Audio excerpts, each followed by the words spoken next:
এটা হচ্ছে আবুসরা। এটা হয়তো আমাদের দেশে এগুলা নাই। আমাদের দেশে যেগুলো আছে এগুলা মালটা।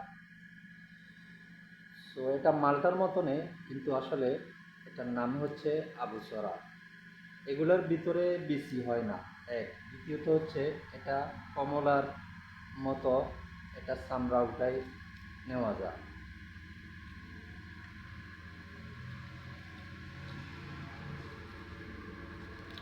খেতেও অনেক মিষ্টি।